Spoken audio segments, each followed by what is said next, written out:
So, finally got around to The Witcher Episode 2 after seeing The Rise of Skywalker. By the way, did that review. It's out, and it also links to the full live review as well, so check that out in the description below if you would like. But let's jump right into it. The Witcher Episode 2, 4 marks. This show is damn good.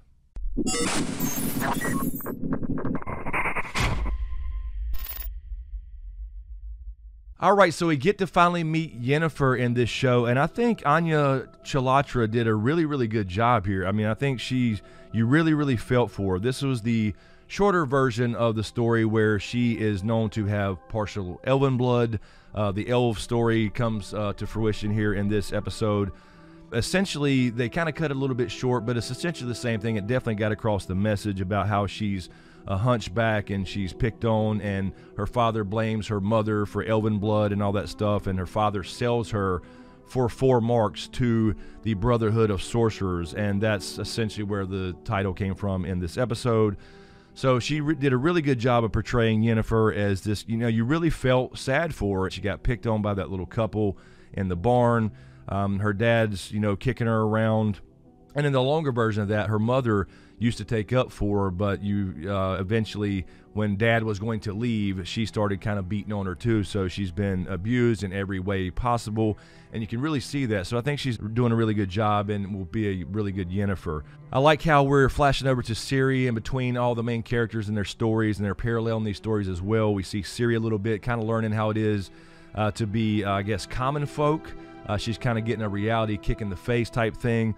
So I really enjoyed that. We finally got to see Dandelion. Now, Dandelion is also called Jaskier. I believe it's Jaskier in Polish. This is the original Polish name. So I had somebody from Poland correct me. I was saying Jaskier because it is spelled with a J, but I believe that's supposed to be silent. So Jaskier, I believe, is correct. And you'll be seeing a lot more of him. I really love this character because in the books, even as far as the short stories that I've read so far and starting the novels, they're really, really good pairing. You have this, serious Witcher who's very, very quiet and a smart ass and stoic and all that kind of stuff as far as Geralt goes. And then you have this, comedy relief, bard, singer, poet, and they make a really good pair for some of these little outings, some of their adventures together. So it's really, really cool.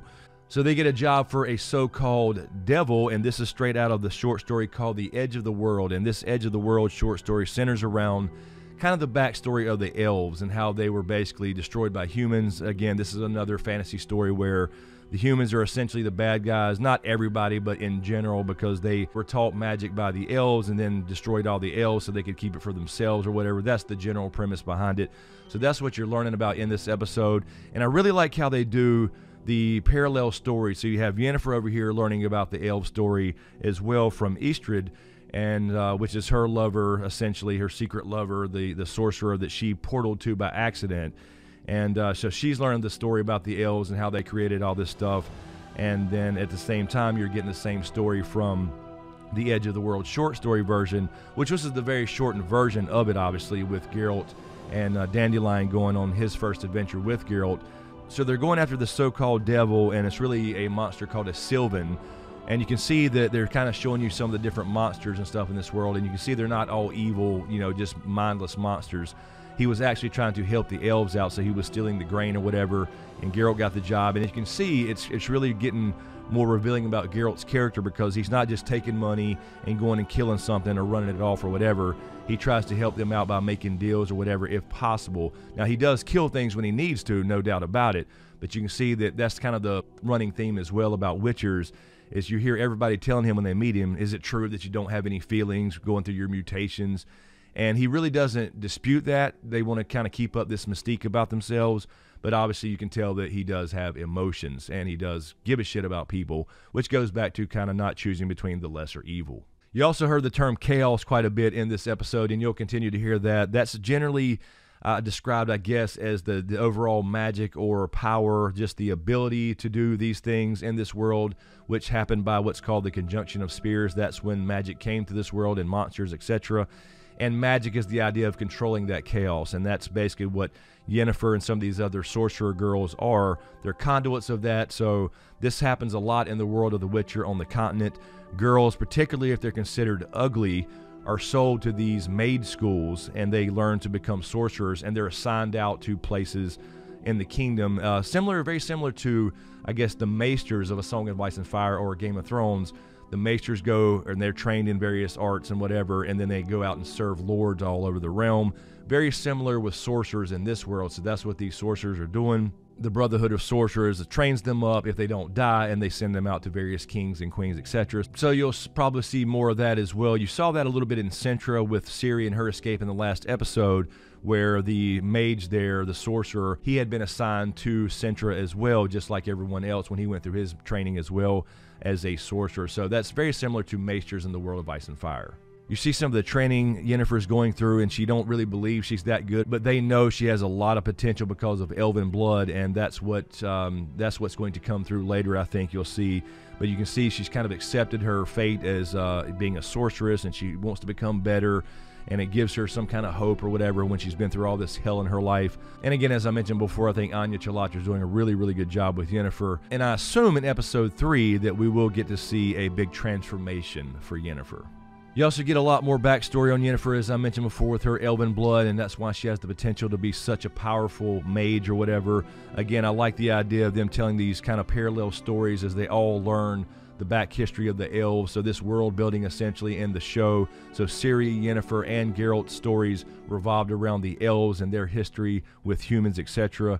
And I think that's really, really good how they're doing this, and I'm assuming they'll continue that with all these short stories, because I think this first season is going to be primarily all the short stories, or at least a handful of them from the short story books before we got to the novels. There's a theme there is what I'm trying to say, and this theme was all about the elves and their backstory and a little bit of world building about the magic, and Yennefer's getting her experience and learning about it at the same time Geralt and Ciri as well. You did also see Stregobor in this episode as well. He had a little run-in with Yennefer there. He's the one who found out she has elven blood from her lover, basically reporting back to him. So Stregobor, as you saw in the story with Renfri, which was in the last episode, that again is the Brotherhood, and so you'll see all these mages there, and they're basically pulling all the strings with kings and queens and all that kind of stuff as well. But then you have the kind of wild card with the Nilfgaard trying to come down and conquer everyone, but they serve everyone. So that's how they stay neutral.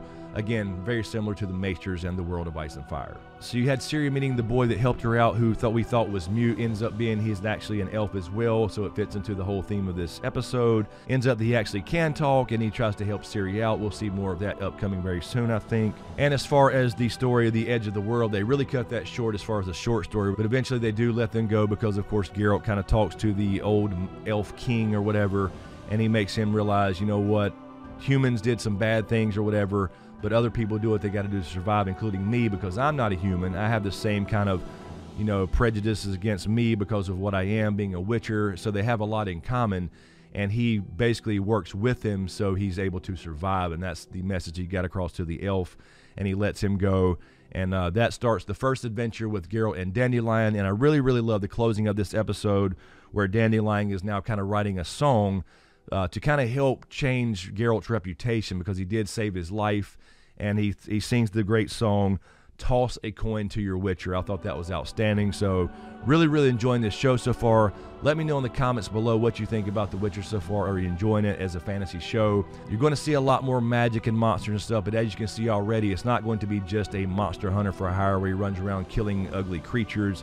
There's really some in-depth stories behind these, and a lot of metaphorical things about who the real monster is. So anyway, guys, let me know what you think in the comments below. As usual, thank you for all the support, especially you guys on Patreon, and a huge shout out to my executive Patreon Smokescreen producers.